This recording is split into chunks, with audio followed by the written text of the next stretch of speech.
Bom dia, tarde e noite a todos que nos acompanham no canal do Tempo Peter Shaw e Ronaldo Coutinho. Não deixe de se inscrever e acompanhar aqui a notificação, aqui os diversos vídeos já feitos nesse sábado e aqui os nossos canais parceiros. Também se inscrevam neles e dêem um like. Aqui vem a propaganda, Segna GPS Agrícola, uma empresa brasileira, catarinense, brasileira, com atuação na América Latina, e quem for comprar o GPS pode ser que viu através da propaganda do canal do Tempo Peter Shaw e Ronaldo Coutinho, que vai ganhar um desconto. Então, Segna GPS Agrícola e agora a propaganda. Você, agricultor, que está vendo cada vez os insumos mais caros, custo de produção mais alto, temos que economizar com inteligência? Isso aí, Zé, adquira agora o seu GPS agrícola da Segna. Ele é compatível com o GPS americano, com o GLONASS russo, o Galileu da União Europeia e o Beidou da China. Diminuindo assim a perda de sinal e aumentando a precisão. Segna GPS é livre, você não paga por atualização. Compre agora e você não paga mais nada por isso. Segna é fabricado em Chapecó, Santa Catarina. A única empresa do ramo 100% brasileira. Segna! O seu GPS agrícola. Vamos aqui a nossa laninha. Primeiro aqui os dados que tem, ó. Continua, as semanas que está 18 aqui, 29, 28, 29 aqui. E o frio entrando aqui, ó, já tem água fria, bem fria no litoral do Rio Grande do Sul, todo o litoral da Argentina, já esfriou também no sul de São Paulo, mas é normal. Agora a corrente das Malvinas vai ganhando força nessa área. Tu vê que no auge do verão, ali no final do verão, quando é mais quente, ali por fevereiro, março, essa linha aqui chega a ter, às vezes, até aqui, ó. Olha como ela já recuou lá para cima. Então esfriou toda essa parte do Atlântico, já está com água mais fria. E aqui com água quente habitual. Nessa madrugada nós temos o quê? Na maior parte costeando o Polo Sul, de normal abaixo da média. Vários pontos abaixo e acima da média aqui no Índico, aqui nessa faixa água mais quente e a nossa laninha bela e formosa atuando. E aqui no nosso Atlântico Sul, águas bastante abaixo do normal em grande parte aqui entre o litoral do Rio São Paulo para baixo, grande parte dessas águas estão abaixo do normal. Algumas manchas de água quente por aqui. Tem água fria principalmente aqui na costa oeste da América do Sul e aqui nessa parte do Atlântico Sul. No Nordeste é água mais quente. As ondas de leste, quando vem por aqui, pega essa água mais quente, ganham mais umidade e vem com mais intensidade nessa região. Nós estamos aqui com o Nino 1 e 2. Ele está com um valor bem baixo, 1,7. Atingiu positivo aqui no começo de março e depois entrou em queda livre, chegou a ficar muito 2,1, 2,2 abaixo do normal no meio de abril mais ou menos, e de lá para cá não consegue ficar acima de 1,5 graus. Quando fica é pouco. Deu uma subidinha e caiu de novo. Então nós estamos com águas bem frias no Nino 1 e 2. O impacto para nós geralmente é o quê? Manter a irregularidade da chuva e facilitar a entrada de frio aqui no Cone Sul. Claro que não é imediato, tem o seu tempo de resposta. O Nino 3 e 4, que é a laninha, continua oscilando. Está bem abaixo de meio de 0,8, entre 1 e de 0,5 a 1 grau abaixo do normal, vindo, chegou a ficar 1,2, bastante forte aqui, em moderada forte em abril, permaneceu nessa faixa de 1 negativo até metade de maio, deu uma subidinha, caiu e agora estabilizou em praticamente 0,8, uma laninha fraca. Em profundidade, na última leitura, dia 20, isso aqui é dado real, tem água fria no perfil aqui até quase 100 metros, bastante água fria florando aqui no Nino 1 e 2 para 3, em profundidade também, uma manchinha de água quente aqui, e essa água quente que já está há meses e meses parada por aqui e água fria aparecendo aqui em profundidade. Isso é dado real. A projeção para maio segue direitinho, ó. Água quente naquela posição, água fria nessa posição, mais forte aqui e uma manchinha de água quente aqui. Para junho, perde intensidade a água fria, começa a ganhar força a água quente, em junho praticamente some, em agosto começa a aparecer de novo, em setembro vai intensificando de novo a água fria, ganha força em outubro, mantém em novembro, dezembro vai enfraquecendo e vai sumindo em janeiro e fevereiro. Então continua indicando que a laninha encerra entre dezembro e janeiro, encerra a laninha ficando de neutro frio para neutro mesmo, um pouquinho positivo, um pouquinho negativo, entre final de janeiro e fevereiro. Então Continuamos, dá para deduzir o quê? Que a partir de começo de 2023, a gente começa 2023 em situação de neutralidade. É óbvio que janeiro e fevereiro ainda responde à condição de laninha atmosfera, porque é que nem a chaleira. Está fervendo, tu desligou o fogo, tu não pode meter o dedo na água. Tem que esperar uns 15, 20, 30 minutos para aquela água começar a diminuir a temperatura e vai levar pelo menos 1 hora ou 2 para aquela água ficar uma temperatura aceitável. Mesma coisa, a laninha cessa, a água fria, fica água dentro do normal, a atmosfera vai lentamente voltando ao padrão normal dela. Então, a safra de 2022-2023, toda ela vai ser sobre laninha ou comportamento de laninha. Agora, no auge do inverno, nós temos águas frias, uma quantidade grande de água fria no Pacífico, e na região equatorial fica mais neutro. Então, dá uma trégua, uma pequena trégua à laninha durante o inverno. Aqui fica normal a frio no Atlântico Sul e aqui mais quente no litoral do Nordeste. Em agosto, setembro, outubro, final do inverno, primavera, volta a ganhar intensidade a laninha, ela volta à sua atividade. Aqui fica próximo do normal acima, aqui próximo do normal um pouco abaixo, um pouco acima. Setembro, outubro, novembro, plena primavera, começo do verão. Laninha fraca, moderada, atuando aqui no Atlântico, mas ainda mais neutro aqui próximo ao Peru. Não é uma laninha totalmente plena. E aqui no Atlântico, em torno da média, um pouco acima, um pouco abaixo. Final da primavera, começo do verão, meio do verão. Revestígios ainda da laninha, principalmente em dezembro. A partir de janeiro vai ficando neutro, aqui sem muito sinal, começando a esquentar aqui no sul. Deixa eu aumentar aqui o mapa. Dezembro, janeiro e fevereiro, praticamente neutro.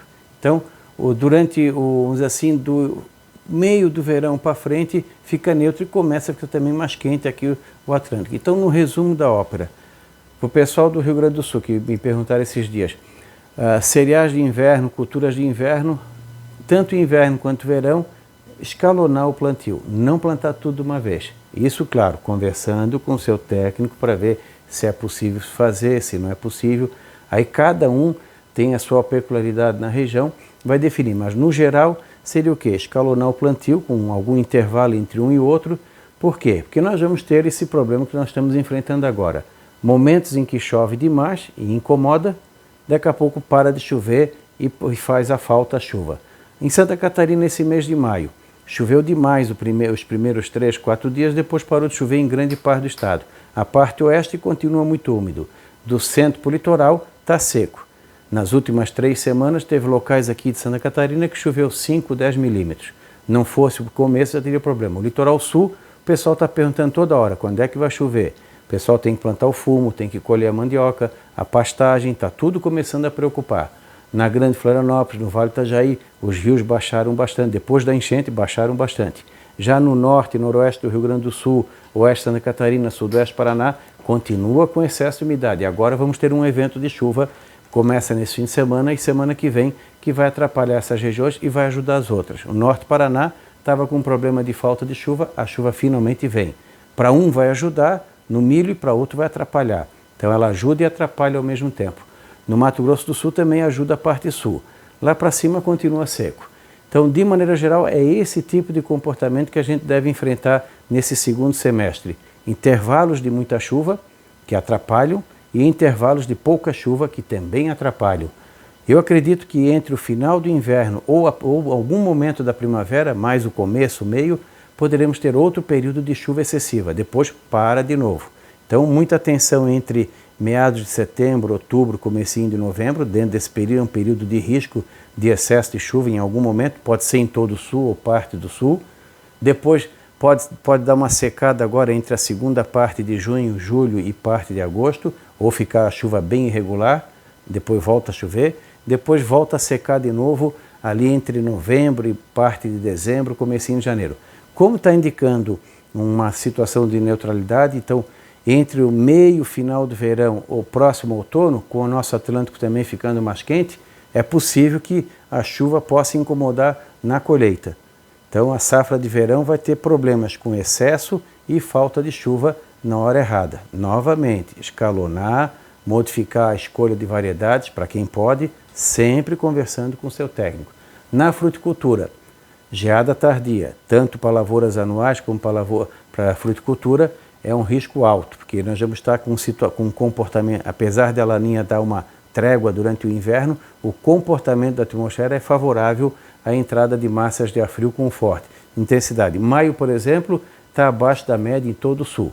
Está sendo, em alguns locais, há mais de 5, 10, 15 anos que não dava um maio assim tão frio constante. Aqui em São Joaquim, nós vamos ter na estação de Nemete a quarta máxima mais baixa já registrada em maio em 68 anos de idade. Só 2016, no 88 e 87, que tiveram uma máxima mais baixa. A máxima ali foi 18,4. Imagina, o mês inteiro, 18,4 de máxima. Para a fruticultura é excelente. O começo do inverno, para cereais de inverno, para quem já tem em andamento, e para a fruticultura de clima temperado, está excelente. Unidades de frio, horas de frio de excelente qualidade. Por enquanto, não tenho o que reclamar. Para o pessoal lojista também está excelente.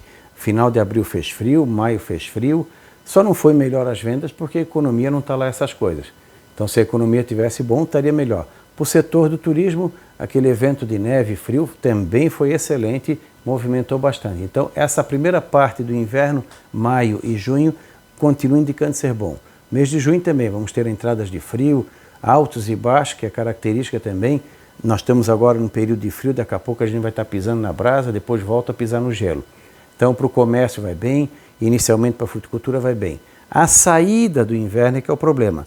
Qualquer calorzinho que der entre segunda metade de julho, agosto e começo de setembro pode fazer a antecipação da brotação. Então, muito cuidado com a poda, o mais tarde possível. Quebra de dormência, não tudo de uma vez. Separar os talhões que a pessoa tem com algum intervalo para que lá na frente não concentre a florada ou num período de seca, ou num período de excesso de chuva, ou num período de geada. O trigo também. O trigo escalonar. O trigo plantado entre agora, com certeza vai ter algum problema com alguma geada doida entre agosto e primeira quinzena de setembro. Nas áreas mais frias, o risco de geada vai ser entre a segunda quinzena de setembro e o mês de outubro. E basta apenas um dia para dar problema. Pessoal do alho e da cebola, aquilo que a gente vem falando, vai ter algum problema de frio na primavera, pode perfilhar o alho ou pode induzir ao florescimento da cebola. Na parte da fruticultura, a brotação precoce em alguns casos, porque quanto mais horas de frio, unidades de frio faz, menos calor precisa para brotar. Então o pessoal tem que tomar cuidado também nesse sentido. Na irrigação, quem usa para combater a geada, vê se está tudo funcionando ok, porque a partir da segunda, final de julho, agosto e setembro, vai ter que ser utilizado provavelmente várias vezes. Inicialmente são geadas longas, 8, 7, 9, 10 horas de duração. Então tem que tomar bastante atenção e sempre acompanhar a previsão de curto prazo, que a gente vai avisando eu e o Peter sobre essa situação, se tem ou não risco de geada, principalmente do sul do Paraná para baixo. Pessoal das lavouras de verão, cuidado que pode ter frio forte e fora de época entre agosto e setembro, que possa trazer alguma geada. Quem tem áreas de baixada, funda de vale, plante um pouquinho mais tarde, comecem pelo topo. Se for para plantar mais cedo, comece pelo topo, encosta e por último a baixada, que é onde o frio acumula mais. É um segundo semestre extremamente irregular na chuva, na temperatura.